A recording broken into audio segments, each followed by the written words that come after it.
gàmmu juróom benn fan ci weeru gàmmu gaaw tax tey tombeeg ñaar fukki fan ak ñeent ci weeru octobre ci atur ñaari junneeg ñaar fukk mbokk yi bismillah leen ci xibaaru marax yi. li ci gën a fës tey jii ci élection présidentielle bu Guinée Conakry xam ne waa CENI mooy commission électorale ba fësal nañu résultat yi ci provisoire yi xam ne nag fi mu toll ni jox na ndam li kii ci Alpha Condé waa booru Cellin Dalein Diallo nag ñoom nanguwuñu benn yoon yooyu résultat ndax xam la nañ ne loole fraude képp moo ci am. gàmmu atum 2020 waa Medina Baye ñoom ñoo ngi ci wàccaay foofe nag ak waa kër maam Cheikh Ibrahima Niass. ñoom ñoo ngi toog di xool nan la ñuy jàngataatee lépp loo xam ne njàngaleem kilifa gi la jëm ci umma islamique ak nan lañ koy doxalee. ci jamono jooju waa SAEMS ñoo ngi waajal ñoom tamit ubbi tëb l'école gi war a am fukki fan ak ñaar ci weeru novembre bi lépp syndicat nag di sàkku bi la yoon nag ci ubbite gilee nguur gi lépp loo xam ne accord la yoo xam ne signé woon na ko ak ñoom mu jëfee ko ndax année scolaire bi nekk lu jaar ci yoon. article bu la semaine bu tey ji la nag El Hadj Malick Cissé dem seeti ji waa Libération ñu def taxaw seetlu ci fukk ak ñetti ministres yi xam ne ay maire lañu ñoom tamit di xaar liiti élection locale yi xam ne ndax dañuy xool ndax ñooñee dinañ toogaat wala boog dañuy jël seen siège jox ko keneen na mbokk yi li mooy li gën a fës ci xibaar yi fa nes tuut ñi faram-fàcceel leen ko.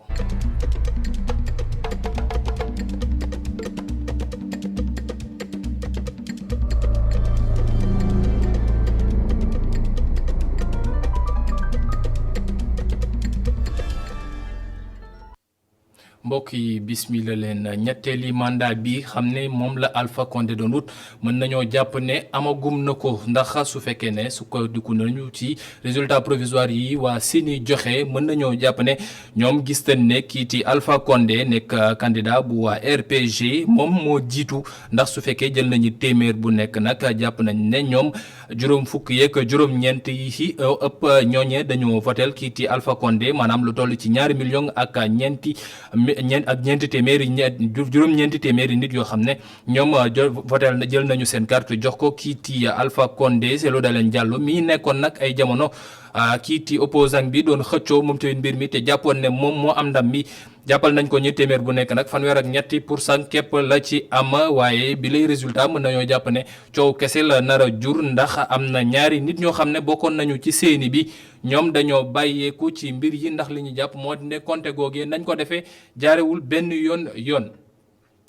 fii ci ndakaaru nag kii ci maître El Hadj Diouf nekk ci avocat wu Cellin Dalein Diallo moom jàpp na ne ñiiti waa CEDEAO dañoo nekk ci seetaan li xew foofee ca Guinée ndax moom li mu gis moo di ne foofee la fay xew dara nekkul dëgg ndax jàpp na ne fraude bu rëy moo am ci élection yooyee te Cellin Dalein Diallo moom mooy ki am ndam ci mbir mi waaye kii ci Alpha Condé dafay xëcc ngir ñetteelu mandaam bi kenn mën ko bañ a teew ñu teewlu kàddu maître El Hadj Diouf mu ngi ko yëkkati ci micro Alhassane Niang. jaral na ko moom mu rey ñëpp jaral na ko ñàkk fayda ñàkk jom comme màgget la te ñaari mandat rek la war a am na jeexal mandat bi 2020 jot Alpha Condé jeexal ay mandat mais mu ñàkk jom ni day changer constitution bi pour am 3e mandat bi mu desee ay weer pour ñu atte pour ñu voter mu def mu jalgati constitution bi dem 3e mandat mais seetlu xam na ni même bu bokkee dañu woon duñ bokk mais bu bokkee da koy duma parce que waa CEDEAO Union africaine Alpha Condé jëndalee jox leen ay xaalis ay millions ñu séddoo ko ñu bett leen ci benn hôtel am na sax benn hôtel bu ñuy wax Palma Cayenne amoon na benn CENI bis bu fa nekkoon te dajale ay résultats di ko falsifié ñu bett leen ñu bett leen ci benn hôtel Kaloum ñu séddoo xaalis ndax lan ndax ñoom bu ñu ñëw Guinée xam nañ ne Alpha pare na pour jënd leen luñ bëgg mu jox leen bu ñu ñibbee ni Alpha moo gagné. préfet Dakar mon ami sama xarit préfet yow lu la yàpp eh préfet bul dugg ci ñàkk fayda yi xanaa yow jàngoo droit wala yéen du jàngul leen droit bu baax dama ni préfet xanaa xamoon ne CEDEAO mënoo dàq kenn mu dem feneen xamoon ne Guinéen ak Sénégalais yi ak Nigérians yi ak Maliens yi waa CEDEAO benn dëkk la boo tax ñu am les carte d'identité CEDEAO préfet xoolal carte d'identité bi. ci wet gi nag li xew foofee ca Guinée ca Nigéria ak ca Côte d'Ivoire nekk na loo xam ne metti na loolu waa cadre unitaire bu islam ki ko jiite di Cheikh Ahmed Tidiane Sy Al Amin moom mi génne ab communiqué di xam la ne foofee ca Guinée la fay am ca Nigéria Mali ak tamit ca Côte d'Ivoire nekk na mbir yoo xam ne war nañ ci taxaw jug xool nu ñuy def ba sàmm dëkk yooyee ngir kaaraange mën faa wëy ndax moom gis na ne ñiiti waa CEDEAO waa Sénégal war na xool nu muy wax ak ñoom ngir leen liggéey bi ñu leen di xaar ñu def ko ci ni mu waree te benn jafe-jafe bañ fa am maanaam jàmm dellusiwaat ci réew yooyu xam ne dañoo jege Sénégal. ñu wax ci mawlud atum 2020 gilee xam ne day nekk ab gàmm goo xam ne day wute loolu ak gàmm yi fi daan am ndax mbasum coronavirus bile waaye waa kër Maam Baye Niass ñoom nag taxawul ñu toog taxaw seetlu lépp loo xam ne kilifa gu baax gi te Maam Cheikh Ibrahima Niass bindoon na ko li ñu bëgg mooy ñu xool nu ñuy def ba umma islamique mi xam ne ci àdduna bi fu nekk ñu ngi koy dingat ñu gën ko dooleel xool nu muy mënee nekk ab exemple ci àdduna bi looloo tax tey jii la ñu amal ab symposium boo xam ne dañ doon ubbiwaat téere yi xool li fi Maam Cheikh Ibrahima Niass bindoon Adama Sarr teewe na ko ànd ceeg Moustapha. këru gan moo dal di dalal li nga xamee ne moo di xew-xew yu jëm ci cérémonie officielle symposium mu di ay ndaje yoo xamee ne dañ koy amal laata rek ñuy màggal guddik Seydina Muhammad sallallahu alayhi wa sallam mu nekk nag ab porox ndol boo xamee ne daal dinañ ci profito pour wax rek jaar-jaaru kii di Maulana Cheikh Ibrahim Niass. may wax ne Baye mission dafa wërale àdduna amul ci xeet amul ci raas la mu waxoon waa Mauritanie ne leen bu ñu walee bufte bi trompette bi pour bés bañ ci taxaw nañu war a mel maximum topp mel nañ ko ba pare mooy kenn gisul sa morom kenn gisul waaso kenn gisul xeet waaye ku ci nekk yaa ngi xool sa morom bëti ne ab jaam yàlla rek nga janoo. liggéey bu am solo bi nga xamee ne ki taxawal fayda Tijaaniya di Maulana Cheikh Ibrahim Niass amal na ko tax na nag bu xeet yu bëri daal di ko wuy si li nga xamee ne moo di woote boobu. ma ne benn journaliste laaj na ko lan mooy ay principe am ci oote jëm ci yàlla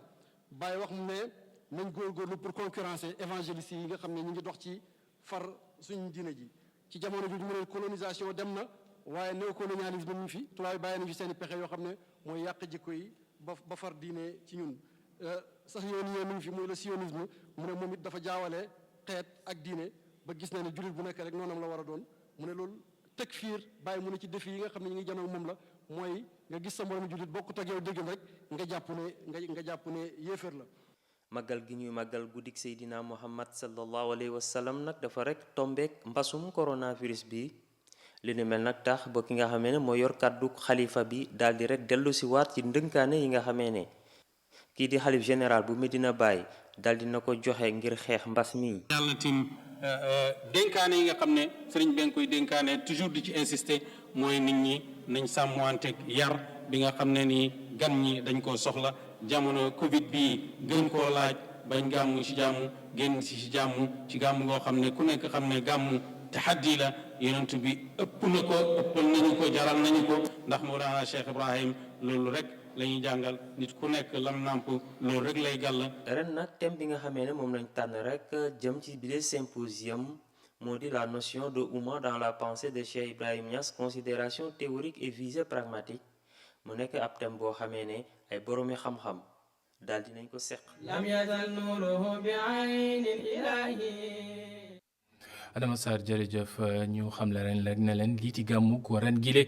fépp fa leen mënti ne fii ci ITV dinañ leen jox programme gu mucc ayib xamale leen ak gàmmu gi ba muy tàmbale ba bañ fay jóge ñu wax ci leneen waa port autonome de Dakar nag ñoom ña fay netti fa liggéey ñoo fas yéene tàmbale ñetti fan yoo xam ne dañuy banque seeni loxo def ab grève li waral loolu mooy dañoo gis ne seen bërëbu liggéeyukaay boobee bëri na mbir yoo xam ne ñu koy doxalee jaarul benn yoon bokk na ci li ñuy fay ci lu jëm ci mbirum magasinage ak yeneen mbir ndax ñoom jàpp nañ ne koppar gi dugg ci biir port dafa mel ne ñoom gisaatuñ ci seen bopp seen daje googe lañ ca yëkkati comme ay kàddu kii di Boubacar Dieng feewe na ko.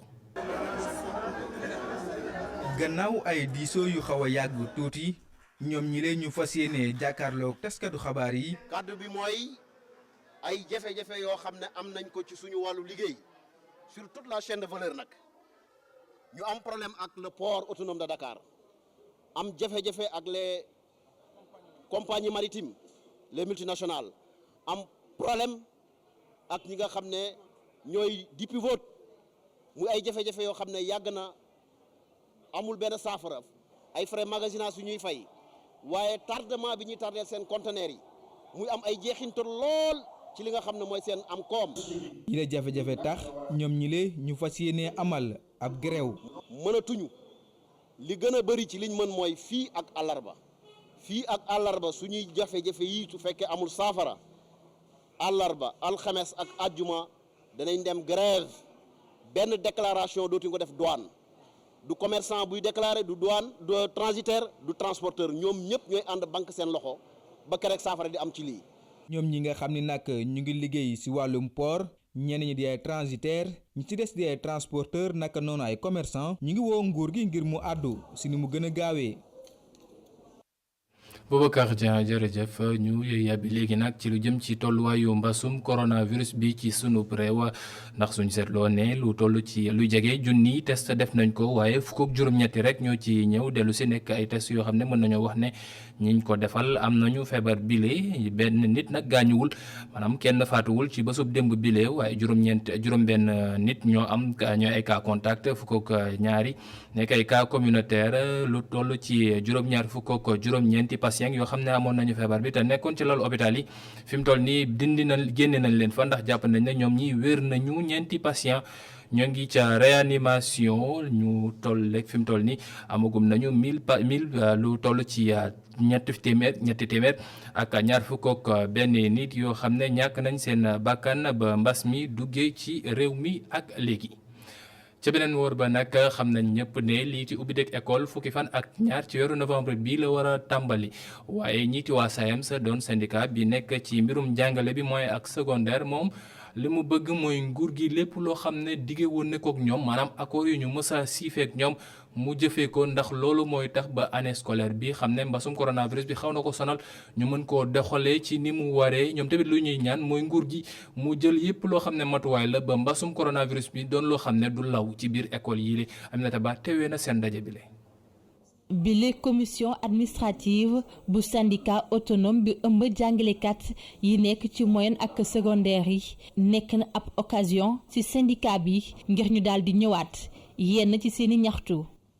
gouvernement Sénégal xam na bu baax a baax protocole d'accord bi nga xam ne xaatim nañ ko ak organisation syndicale yi depuis le 30 avril 2018 alors ci point yooyu mais am na ci système de rémunération des agents de l'État maanaam payooru liggéeykatu fonction publique payoor yi nga xam ne ñëpp gis nañ nu mu fa demee alors donc rapport bi nga xam ne moom la cabinet MGP Afrique def mais mu ngi ci table président de la République dañ jàpp ni moment bi nga xam ne accalmie am na foogoon naa ni gouvernement bi dina profiter occasion waxtaan ak ñëpp ci mbir yooyu. li nga xam ne mooy mise en position des stages te ministère de l'enseignement supérieur ba léegi waxuñu sur quel biais danser par rapport à cette situation jàppoon naa ni waroon nañ ko mën a régler ci moment bi. protocole sanitaire bi il faut que gouvernement au Sénégal yokk bu baax a baax en rapport avec les collectivités locales mais seen ndimbali ci l'école. secrétaire général bu SAEMS moom nag am na xel ñaar ren gi ci concept ubbi tey jàng tey. waaw wax ni d'abord ci concept ubbi tey jàng tey ren nag dafa am particularité parce que rek du dañuy wax ubbi nañu élèves yi ak enseignants yi dem école bii ñu jëm rentrée bi lu ci particulier mooy situation pandémie bi parce que bi ñuy reprendre cours yi le 25 juin dañu amoon 551 000 élèves wante reprise bii ñu jëm 4 millions d'élèves la ñu am. SAEMS di njort ne école yi yëpp mën nañoo ubbi waat seeni buntu ni ki weeru novembre bi ñu dëgmal ñoom nag ñuy ñaan jàngalekat yi yëpp ñu booloo nekk benn ngir daal di fexe ba dimbali élèves yi nekkoon ci classe intermédiaire yi ci ndorteelu at bi ba li ñu toogoon yëpp te jànguñu ko ñu mën koo fayuwaat. Aminata Ba ñeneen ñoo xam ne ñoom dañoo booloo doon benn mooy nappkat yi nekk ci biir UNAPAS ñoom fi mu toll nii lenn la ñu bëgg mooy lépp lu xam ne licence la te njiitu réew mi doon ko siife mu dindi ko benn yoon ndax ñoom jàpp nañ ne ci napp gi mag yi yenn gros porteurs yi ci def ci biir géej gi nekk na lu leen sonal loolu tax na ba ñoom fi mu toll nii mënatuñoo am dara ci seeni poos suñu demee géej ba ñëwaat seeni mbaal yenn saa yi day ñëw mel lu bët moo tax fi mu toll nii lu ñu bëgg mooy nguur gi lépp loo xam ne licence bu mu daan siifee mu arrêté ko te xool ni muy taxawoo nit ñi ci mbirum mbëkk mi maanaam ñiy def immigration clandestine ndax loolu am na beneen jafe-jafe boo xam ne moo ngi leen koy tekk ñu teewlu ki yore seen kàddu ti Ndiaga Diop. géej la ñu yaakaar suñu géej gi ñu yaakaaroon di si dem géej genn wàllu géej gi yëpp def nañ ko ay parc def ko ay réserve zone bi nga xamante ne ñun fa la ñu war a dem di fa pese ñoo bato yi ñoo fay jaxasoo ñu signal nangami bato ay licence ci géej gi ba géej gi ay jën amatu fi tey bis ni tey suñu doom yaa ngi di def immigration clandestine te dara warul ko lu géej gu ñàkk ay jën 2020 immigration clandestine ñi koy def ñan lañu ay mool yi lan moo waral ñuy def immigration clandestine jaay nañu suñu géej gi ba mu jeex takk amatuñu lu ñu napp man géej am naa fi 45 ans yoo xamante ne maa ngi dem géej ci biir 45 ans yi li ma ci gis ci at yi passé masuma koo gis ba géeju Sénégal taxawee ba tey te dara waralu ko lu dul bato yoo xamante ne même marin yi nga xamante ne ñu ngi leen di embarquer ci bato yi ku ci teer ne la bato yi ni ñuy def géej gi ki nga xamul ne la tudd ñun ñu yor benn ministre boo xamante ne dimbaliwul mool yoonam newul ci mool am kuréel gu juddu bërki démb taxaw di def ay déclaration ci télé yi ne géej gi amul benn problème ñoom ñoo ni ñu koy waxee ñoo res mool yi seeni doom dañuy dem géej te ñooñu xamuñu lu ñuy géej ne dañoo ñëw pour contre kan INAPAS boo bëggee gis secteur pêche mooy groupe bii daje fii ñii ñooy pêche ñii ñoo ŋànk pêche ci Sénégal. su dee ne ñii nag ñoom dañoo am jafe-jafe ñiiti waa Renofis nag ñoom fi mu toll nii dafa mel ne ñoo ngi sant yàlla ji ndax ñoom ñiiti nguur gi dañoo yëkkati lu ëpp téeméeri million ci sunu koppar jàppale leen ko ndax ñoom dañoo seetlu ne comme que umra ren beeg aj gi dafa nekk loo xam ne xawoon na tax suuf moo tax ñu bëgg leen jàppale ki yore seen kàddu ci Adja Ourey Thiam Prera moom li mu gëm moo di ne fi mu toll nii réew mi lan la ñu war a gën a doxalaat mooy lii ci tourisme religieux ndax mën na nekk loo xam ne dina taxawu réew mi ñu teewlu ay kàddoom ki ko taataan di Babacar Seck. ministère du tourisme li mu bëgg mooy nit ñi gis li rafet ci Sénégal gis li nit mën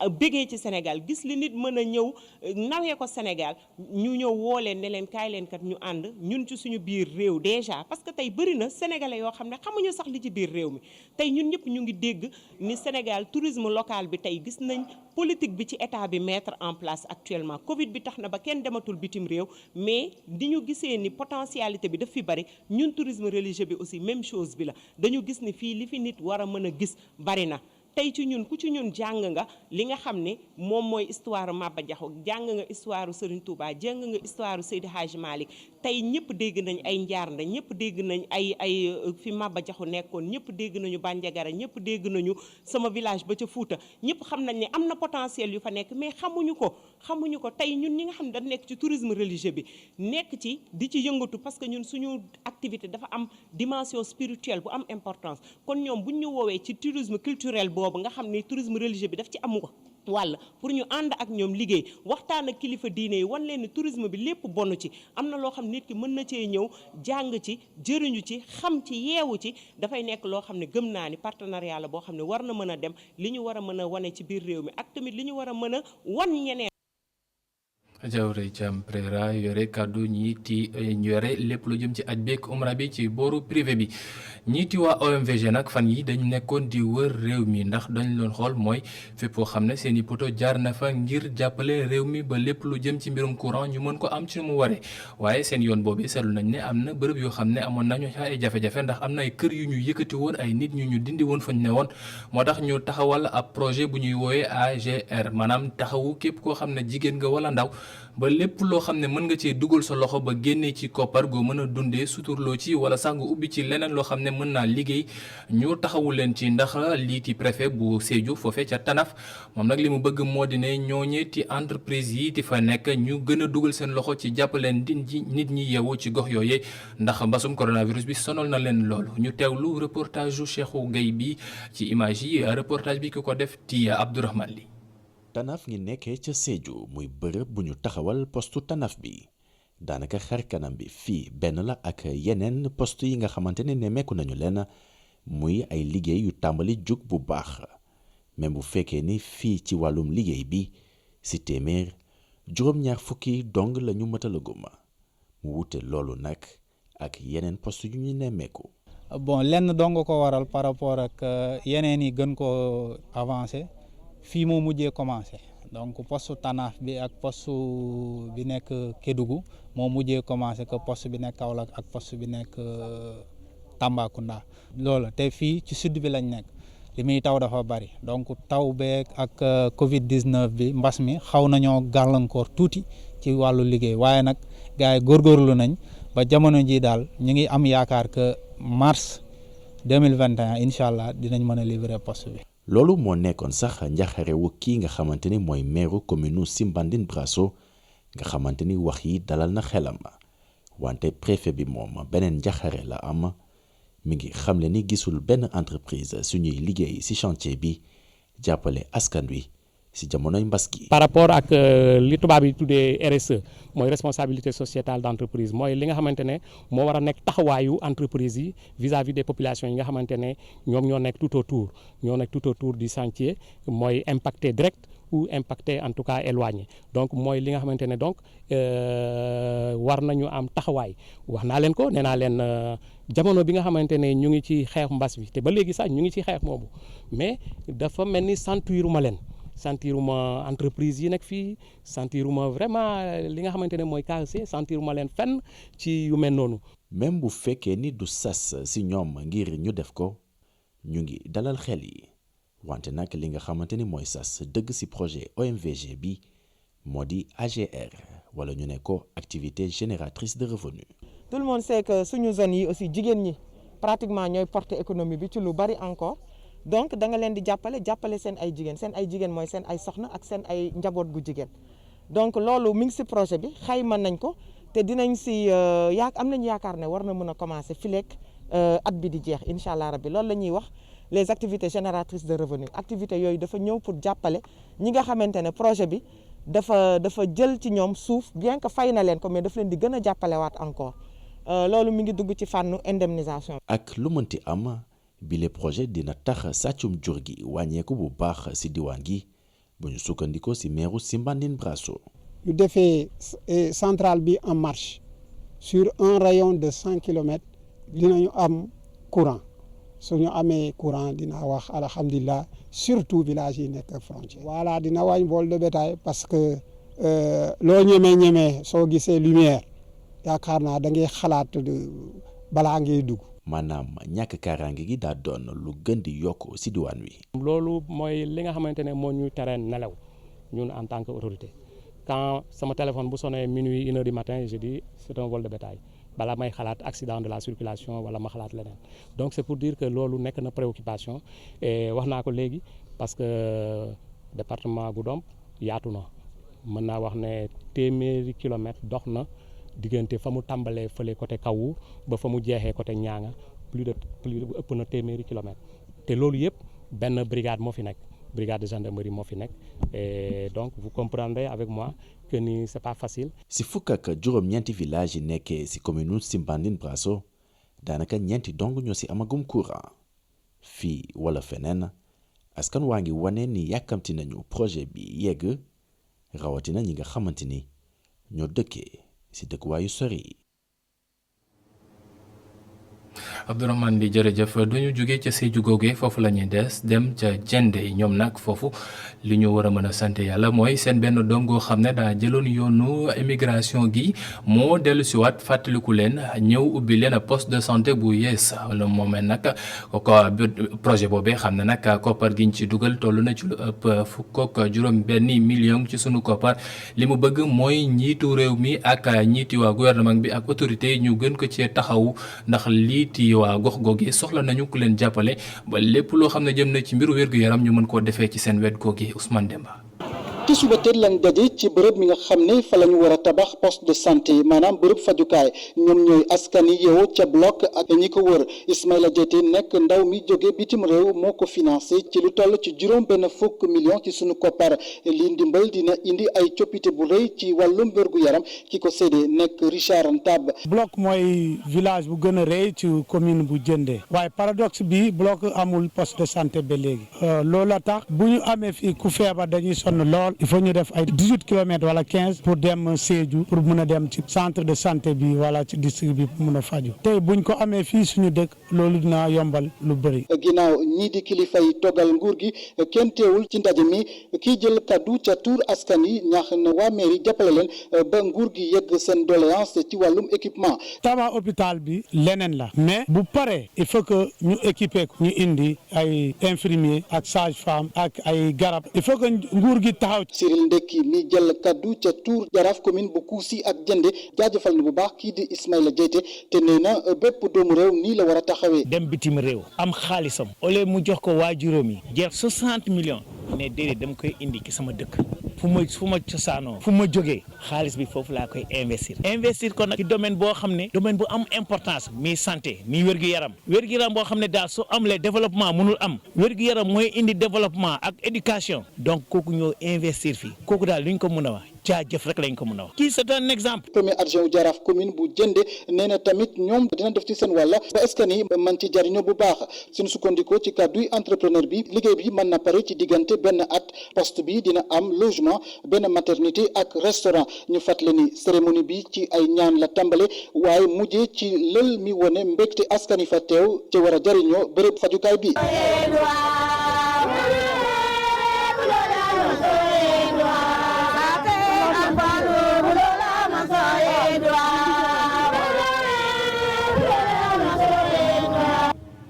Ousmane Demba ñeneen ñoo xam ne bég nañu tamit mel ne ñi waa bloc mooy ñi nekk waylaago yi nekk fii ci Guédiawaye maanaam wetu Njaareem Limaamulaay ndax ñoom ab maison inclusive lañ leen wutal ab kër goo xam ne mën nañ fay daje te def lépp loo xam ne soob na leen mu doon mbir moo xam ne daa ñëw ci waxtoom giraaw ba leen ko ñiiti waa commune bi defalee waaye ñoom liñ ci gën a bëgg mooy jël kër googee def ko seen këru bopp ba xam ne lépp loo xam ne soxla nañ ko rek ñoom waylaago yi ñu mën ko foofu fekk Mamadou Lamine Fati. kër bu ñëpp bokk rawatina ay way laago yi doon na li nga xam ne mujjoon naa doon dëgg ngir nit ñi nga xam ne ñooy dund ak laago nekk ci commune Ndiarème Limamoulaye. mais ñun li ñu bëggoon rek mooy tabax kër gu mel nii jox leen ko ginnaaw bu ñu tabaxee kër jigéen ñi tabax kër sage-femme tabax école nekk ci case des tout-petits et tout ay centres commerciaux et tout mais lii aussi dafay farat dafay waajib. ñu xam ne ci la ñu bokk ndegam ëppale wuñu ci nit du xeeb kenn. nit lu mën defal nit te war ko defal ko te yàlla tax wàññiwul dara. kër gi nga xam ne dinañ fa tàggat rawatina dinañ joxe bépp xibaar bi nga xam ne moo jëm ci wàllum laago ak yeneen yu nu mel ngir ñi nga xam ne ñoo nekkee ci kër gi lee. dootul nekk di ñun suñu mbir ñun kese mais mbiru askan wi lay doon parce que bu ñu fi tëjee handicapé yi kese dañ naan Bay di Sey dafa ber handicapé yi objet bi du ber objet bi c'est l'inclusion avant inclusion intégration lañ doon wax dépassé nañu phase ñu ci inclusion maintenant y aura des personnes en situation de handicap ak personnes yoo xam ne nekkuñu en situation de ñëpp kër gi ñëpp ñoo koy bokk ñu développé ko. kër gi day jouer rôle abri mooy fu ñuy laqatu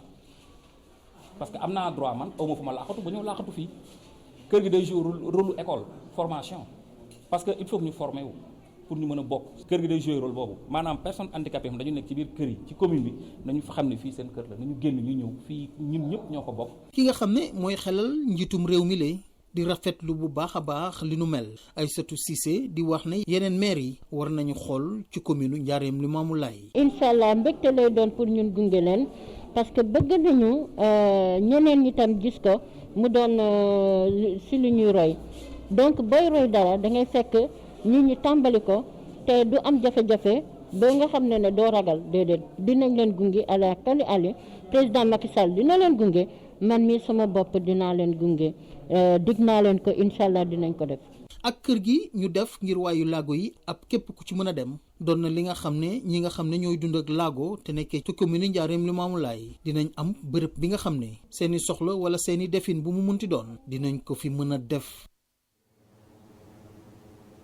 Mamadou Lamine Fati jërëjëf kër googee xam ne nag fépp ci Sénégal war nañ ko fa mën a gis ndax waylaago yi ci réew mi la ñu bokk ñu yegsi ci ponk bu mujj ci xibaar yi muy article de la semaine gëstub semaine bi la nag El Hadj Malick Cissé moo ngi dem seeti ji waa Libération ñoom ñi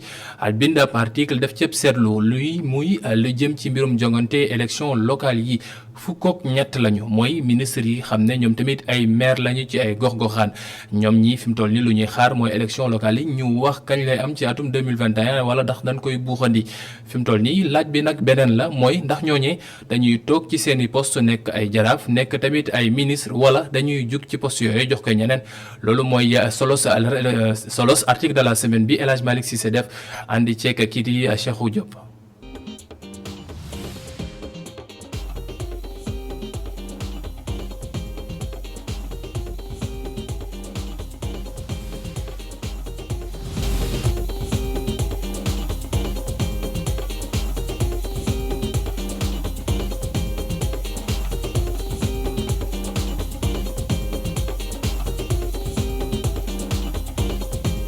élection locale yi di ñëw nekk lu fukk ministre maire di xaar bu baax ku ci nekk bëgg xam ëllëgëm nan lay tëddee.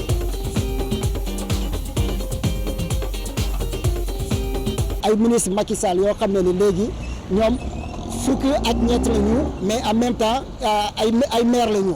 léegi ñu ngi dem ci élection locale ma jàpp ni mbir bi dina yomb ci ñeneen mais du yomb ci ñeneen tamit loolu tam ma def dossier bi ma réaliser dossier bi tey. mu nekk challenge bu am solo suñu sukkandikuwee ci suñu naataango bi nekk ca Libération. challenge bi kay effectivement dafa bëri parce que boo xoolee heure bii nii à Dakar ñoom maanaam bu ñuy jógee ci élection locale ki 2014 maanaam amuñu woon ci lu bëri fii Khalifa Sall moo ci amoon ba ndam et puis entre temps am na député kii nu mu tudd maire yoo xam ne ni dañoo dem ba ci parti au pouvoir bi maanaam ci coalition Benno Bokk Yaakaar bi ku mel ni Moussa Ciss ci Parcelles ku mel ni Jean-Baptiste Diouf ci Grand Dakar mais. ba léegi taxul ni ñoom ni ñu demee taxul ni seen militants tamit dañoo ànd ak ñoom donc mbir mi Dakar moom dafay métti très franchement Kaolack tamit ku mel ni Mariama Sarr c'est vrai que moom moo fa nekk boobu ba léegi mais liggéeyam alaat kii ci mairie Ndak kii Kaolack waa Kaolack gisuñu si seen bopp foofu tamit benn enjeu la. ca Saint-Louis élection locale yi narul yomb benn yoon ci maire bii di Mansour Faye naka noonu mu nekk ministre du développement communautaire de l'équité sociale et territoriale. dëgg Mansour Faye pour mu amaat mairie kii Saint-Louis état bi ñu nekk nii du yomb parce que Mansour Faye depuis 2014 depuis Macky Sall ñëw bi mu Macky Sall ñëw ci pouvoir ba léegi ak kii responsabilité yi ñu occupé ci nguur gi mais turam dafa fës lool ci ay dossiers yoo xam ne kii sénégalais yi ngañu nañu ko donc boo xoolee ba situation boobu noonu maanaam kii situation nekkul loo xam ne ni moo ko mën situation boobu arrangé wu ko pour mu amaat mairie kii Saint-Louis d'autant plus que Mary Teuw kenn xamul moom war na taayele il se pourrait que moom tamit mu nekk candidat maanaam moom bu nekkee candidat Mary Teuw nekk candidat tamit dafay am ci benn bokk yaakaar bi ñaari liste kon mbir bi du yomb ci moom. Dakar nara nekk attraction bi enjeu yi dafa rëy ci coalition Benno Bokk Yaakaar rawatina parti bu nekk ci bopp nguur gi muy APR boobule parti dafa bëgg contrôler capitale. enjeu yi am na solo trop lool parce que président Macky Sall c'est-à-dire bu mu ñëwee ci nguur gi ba léegi benn yoon la dafa gëm kii élection locale mooy 2014 mais 2014 boobu mu ngi falu en 2012 mais 2014 boobu maanaam gagné na région yu bari surtout boo génnee kii au-delà de Dakar déjà un peu dans les grandes agglomérations c'était compliqué c'est-à-dire moom ci biir Dakar maanaam Abdoulaye Diouf Sarr rek moo nekkoon au moins kii maire APR ci Ndakaaru parce que ñi si des yëpp mooy Aliou Ndoye ñoom kii Moussa Ciss yëpp ñoom taxoon Dakar la ñu fal woon donc moom Dakar moom enjeu bu rëy la ci moom parce que il faut mu xeexaat pour mun a jël kii ndam ci Dakar. élection locale yi enjeu capital la si njiitu réew mi ministre maire yi ñenn ñi seen xel dalani na waaye am nañu si des ñi nga xamante ni xamaguñu mbir mi nan lay tëddee lu si kanam rawuli gët.